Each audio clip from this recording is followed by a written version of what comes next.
So I didn't even know that it was St. Patrick's Day until I went to McDonald's and I saw the Shamrock Shake on their menu. And I was like, wait, why are they serving a green shake? Then I remembered when I was playing on this soccer team when I was little, I had this friend who used to get super excited every single time the Shamrock Shake was released. And I was like, why would anybody want to drink a green shake? So today I finally wanted to satiate my curiosity. So I bought the Shamrock Shake, and if you order it through the McDonald's app, it's $1 for a small size Shamrock Shake. This video is not sponsored. You know what this tastes like? This basically tastes like someone took Colgate toothpaste and then added 50 grams of sugar to it and then sprayed whipped cream on top. I'm pretty sure my A1C increased by 10 points from drinking this.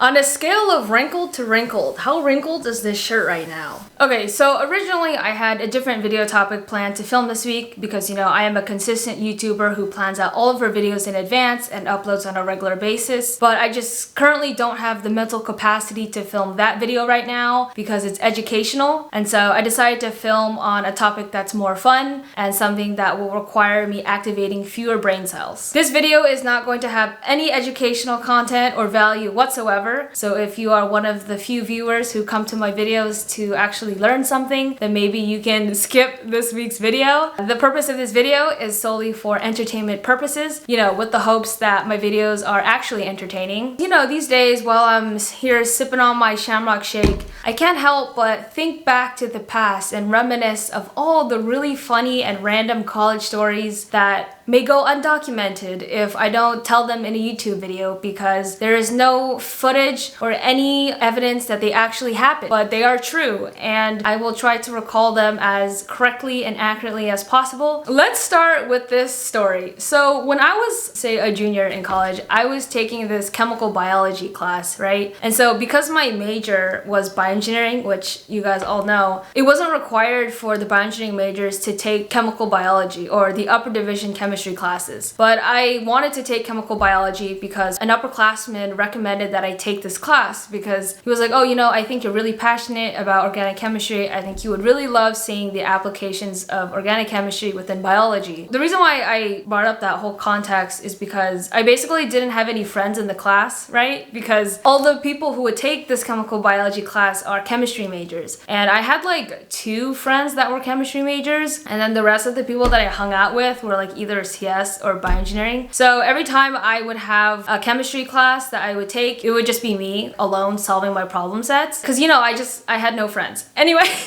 The reason why I brought this up is because whenever I would go to lecture for chemical biology, I would sit alone, right? Because, you know, I didn't have any friends. So one day I was headed over to the chemical biology lecture in the lecture hall Latimer, which some of you guys may know as one of the most musty buildings on campus. Before I went to the class, I was kind of hungry, so I stopped by GBC or Golden Bear Cafe to pick up a quesadilla and a freshened smoothie. Because, you know, I am just like a big fan of smoothies and quesadillas, especially those served at the Berkeley campus. So I kind of overshot it, right? Because I didn't think that they would be that quick at making my quesadilla. So I arrived to lecture a little bit early. I sat down and it was pretty empty because, you know, I was early. And then this guy walks in and I've seen him around before, but I never really interacted with him. But the reason why I sort of remembered who he was because he always carried this briefcase around with him. And I always wondered, like, what's in that briefcase? But I just never asked because, you know, I'm an introvert. So here I am sitting in the musty Latimer lecture hall just by myself eating my quesadilla. And so the guy with the briefcase walks in, and out of all the empty seats in the auditorium, he decides to pick the seat right next to mine. Like literally when he sits down next to me, this mofo swings his briefcase and grazes me in the shoulder. Okay, I'm being dramatic. He like lightly taps me in the shoulder with his briefcase and then sits down next to me. And I'm like, bro, you just like killed me with your briefcase. I asked him, what's in that briefcase that you just hit me over the shoulder with? And he's like, oh, they're my own set of pipettes that I bought for myself because I'm a biochemist in training. And so for those of you guys who have worked in a wet lab before, I mean the pipettes where you could specify the amounts of fluids that you want to shoot out at people. And so essentially he purchased his own set of pipettes and he keeps them in a briefcase that he can carry around with him as he goes throughout his day, so that if there's ever an opportunity to like run into lab and do some research, he's got his own pipettes handy. Okay, another random thing that I remember was there was this one time I was taking this bioengineering electrical engineering class and we had this upcoming midterm, right, in like 4 days. But then I remember I ate something on Northside that gave me a really weird food poisoning. I was vomiting, I was so nauseous, my head was spinning, I had a fever, and I just couldn't study for this midterm. I'm in bed in my apartment and I'm like, you know, I just can't take this anymore. So I call up the local Kaiser Permanente in Oakland. Some healthcare professional picks up and she's like, yo Megan, I heard you've been vomiting, like what's up? And so I said, yeah, you know, I've been vomiting, I can't keep anything down. And she's like, but well, have you eaten anything in the past, you know, 24 hours? And I was like, you know, funny enough, the only thing I can take down are hot Cheetos, mint chip ice cream, and gummy bears. I swear I could only eat those 3 things. I told the healthcare professional on the other end of the phone, that's what I can take down. And she's like,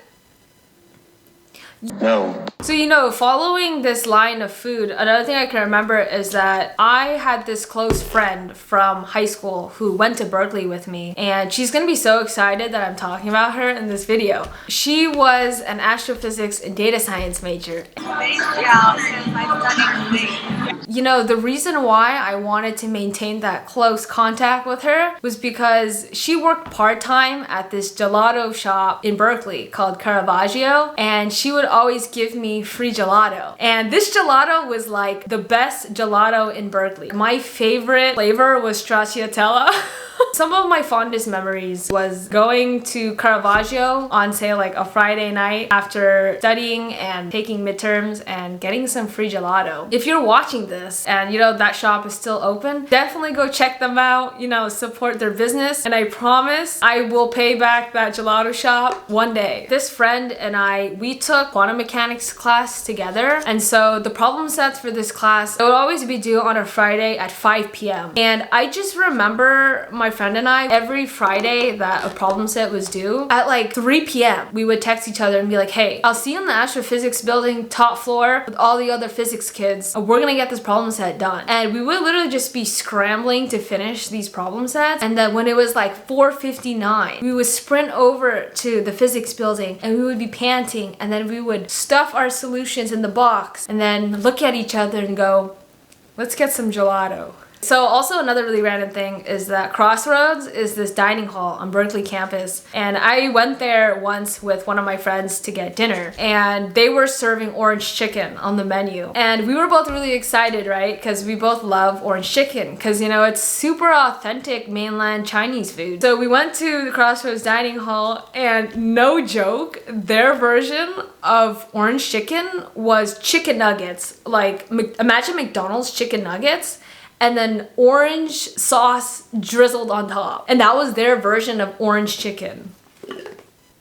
Okay, so let's talk about some internship recruitment stories, failures, you know, the good stuff. Because I think this might be helpful for people who are maybe applying to internships. You know, in terms of internship applications, I've been through it all, man. Okay, so one of the stories that I'll talk about here that I can recall, when I was a sophomore or junior or something, I applied for a Microsoft internship. And so from what I recall is you apply online, so you submit your resume and cover letter. But I don't think I ever submitted a cover letter, and I don't think I had a reference letter. So I just submitted my resume. And after they filter your resume, you'll get a phone screen. And if you pass the phone screen, then they give you a technical interview, I believe. And then after the technical interview, if you pass that, they'll invite you to the on-site interview rounds. And so I made it to the on-site interview rounds. How that works is that they'll fly you from your location to the Washington location. Remember, they flew me there, I don't know, some day of the week, and then the next day I had to be at the office by 8 a.m. I had a presentation from like 8 a.m. to 9 a.m. and then I had back-to-back hour-long interviews from like 8 to 5. So it was like a whole day thing. The one thing that I remember from that whole experience was that when Microsoft Microsoft flies you, right, to Seattle, they'll pay for your expenses. So they'll pay for your food expenses and they'll pay for your flight and your travel expenses. I don't remember the exact amount of the food, but it was like $75 per day. Don't quote me, that could be wrong, but it's definitely way more than enough. So I remember the day before, I just went to the hotel and I ordered myself like the biggest sundae that the hotel offers, and I just ordered room service. And yeah, that was like my first time ever having room service, so I had a lot of fun. You know, I wish I had my YouTube channel then I could have vlogged that whole experience. But the next day after the interviews, they'll give you a chance to explore the city. So I went to the places in Seattle that are touristy. So I went to the gum wall or whatever, that now that I think about it with COVID is, you know.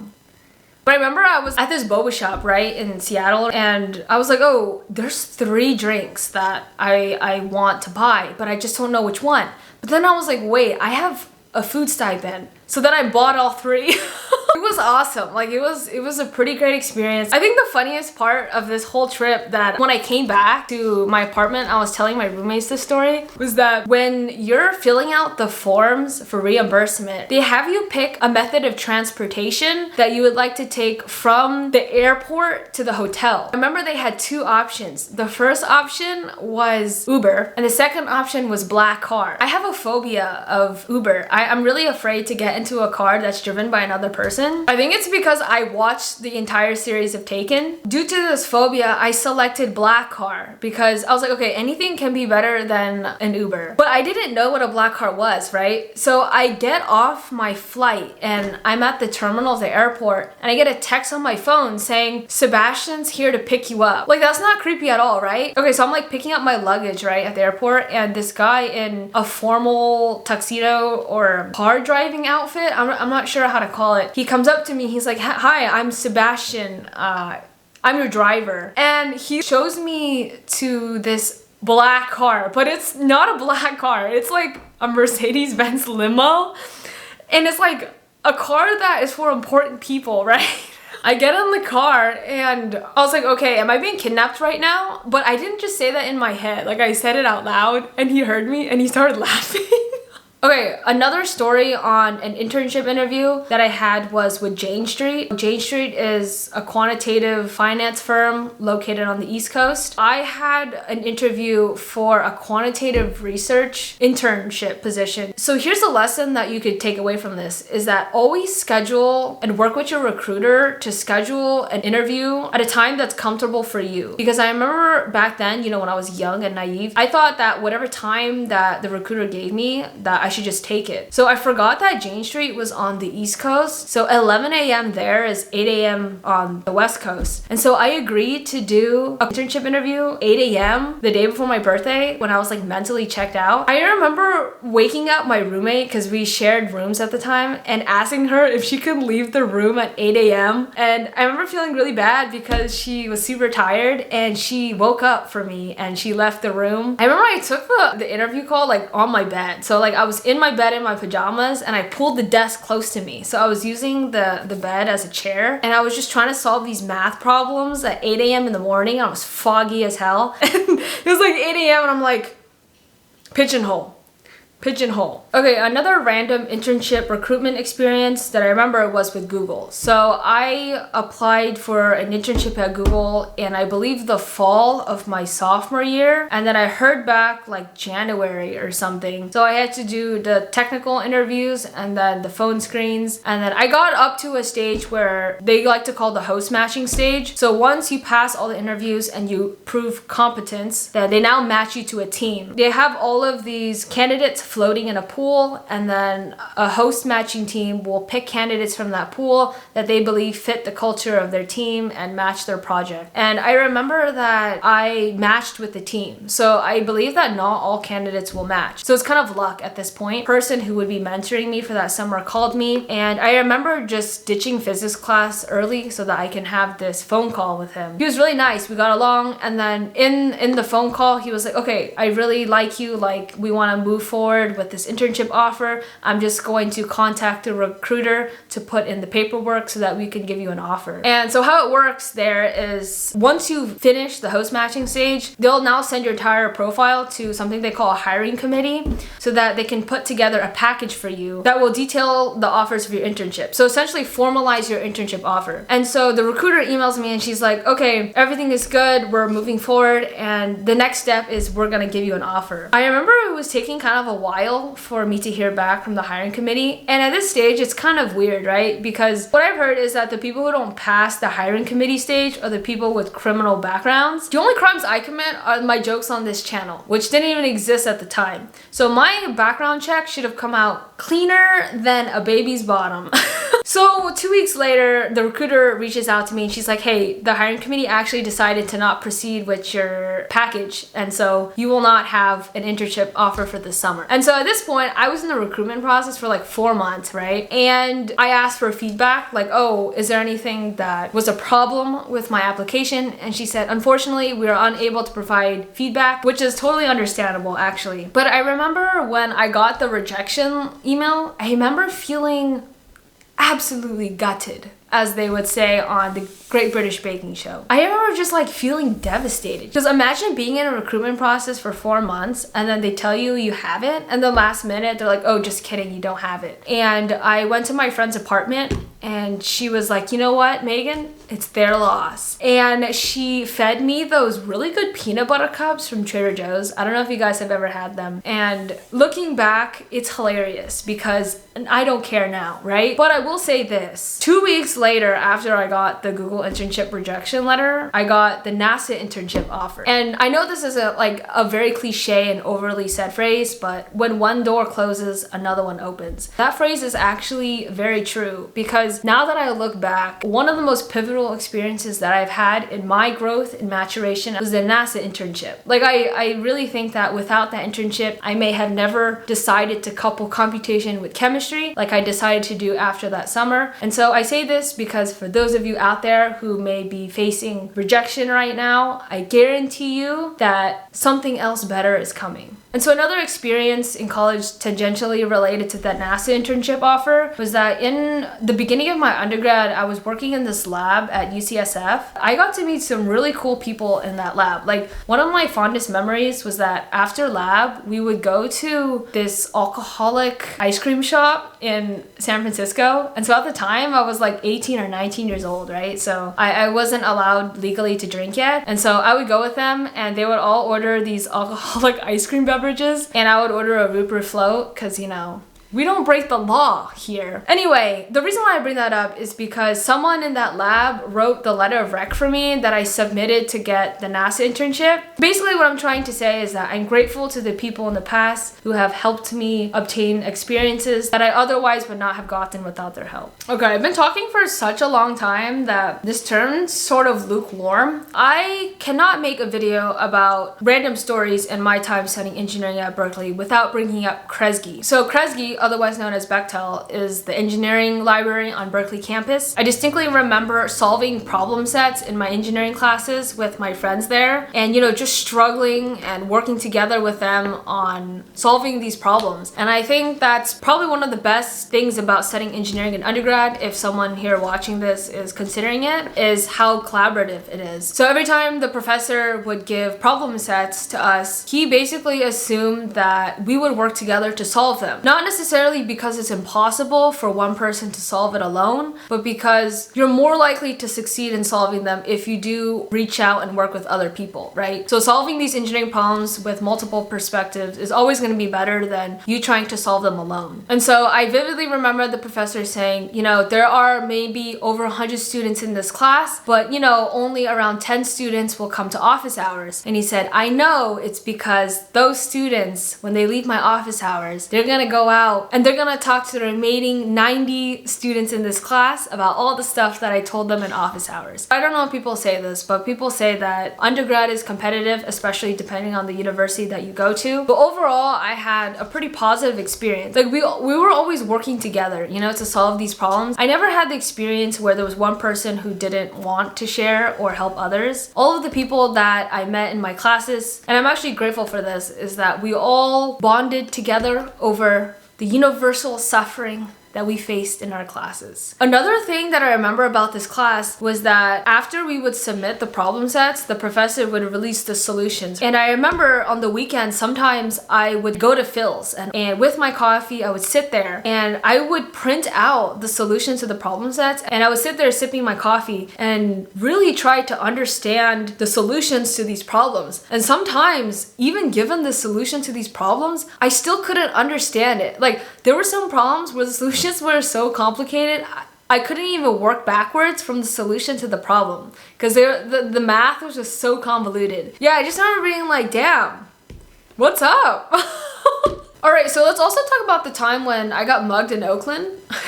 So when I was a freshman, we were driving in Oakland and we wanted to go to this macaroni and cheese restaurant in Oakland called Homeroom. So we parked the car next to Homeroom. Okay, I personally, when I eat my mac and cheese, I like it pretty simple. Like, I don't like the grandiose mac and cheese with the crab topping and then all the other sauces on top. I'm a very simple mac and cheese person. Like, I just want the macaroni and I want 4+ cheeses in there. Preferably all white cheeses. I don't really like the yellow cheeses very much. So I ordered my mac and cheese, and I remember we also ordered a little bit of dessert. It had like an Oreo crust. I think it was named after some sort of insect. We ate our mac and cheese and we were feeling fantastic despite being lactose intolerant. So we went to the car and the first thing we noticed was that there was shattered glass on the floor outside of our car. And then we noticed that some of our belongings were like scattered on the floor next to the car. And upon closer inspection, we realized that all of the windows in our car were smashed and all of our belongings inside were taken. And a lot of the stuff in that car were really valuable to me. So my school backpack was in there, unfortunately. Lost my laptop from freshman year. Lost my favorite pair of Nike leggings, so I'm still a little bit salty about that. All the other cars on the street were smashed open and all of the belongings were taken. So yeah, you know, welcome to Oakland. The lesson that you can extract from that story is never leave anything valuable in your car. In my junior year, I was taking this quantum mechanics class, and I remember you had 3 hours to take the final, and they gave you 7 questions. And each of the questions were weighted equally. So I would read question 1 and be like, oh crap, I don't know how to solve this. So okay, let's try question 2. Oh damn, I don't know how to solve this either. Question 3, let's cross our fingers. Oh shoot, we're in trouble. And I just remember in this final just going down question after question until I reached the last question, and I flipped over the page and it was the last one. And I was like, oh my god, we gotta answer some sort of question here. And you know, I managed to invent some sort of new physics so that I could solve the question. We're like all working, right? Like grinding to the last second of a 3-hour final. And the guy turns to me and he goes, you know, if you're retaking this class next semester, I'll see you there because I just failed this exam. So one of the things that I really did not like when I was taking exams at Berkeley was that we would have to take the exams in lecture halls where the tables were super tiny. And so imagine just trying to solve a physics exam with, you know, your cheat sheet and then the exam and then the booklet where you have to write down your solutions in on this really tiny table. And for me, I'm the type of person where I think a lot more clearly when I have a large blank slate of terrain for me to work with. Okay, so as an engineering major, you still need to take humanities classes in order to graduate, right? Because the school wants to make sure that you're literate. Like, if the only language you're able to speak is Python, then we have a communication problem. So at our school, they mandated you take, I believe, a year of English. I think I actually did better in my English classes than my engineering classes. So something that you may not know about me is that I actually really love writing. When I was younger, I always wanted to be a writer. So if you ask me, what do you want to be when you grew up? I would always say author, because I love to read and I love to tell stories and I love to, you know, live in a fantasy. Maybe I'm still living in a fantasy.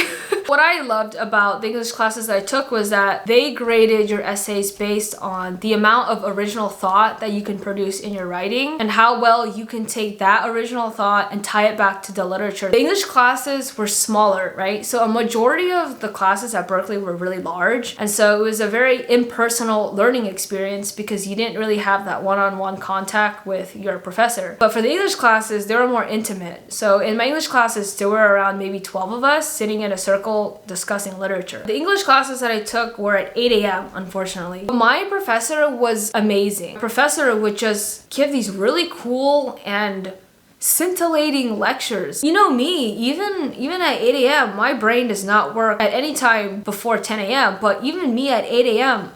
I was into it. Anyway, that's all I got. I'm gonna stop talking now. I just want to say, if you're out there watching this, thank you so much for taking the time to watch this dumb video. I hope you enjoyed it. You know, one day I potentially may watch this video and look back and think, wow, I do not want to watch this video ever again.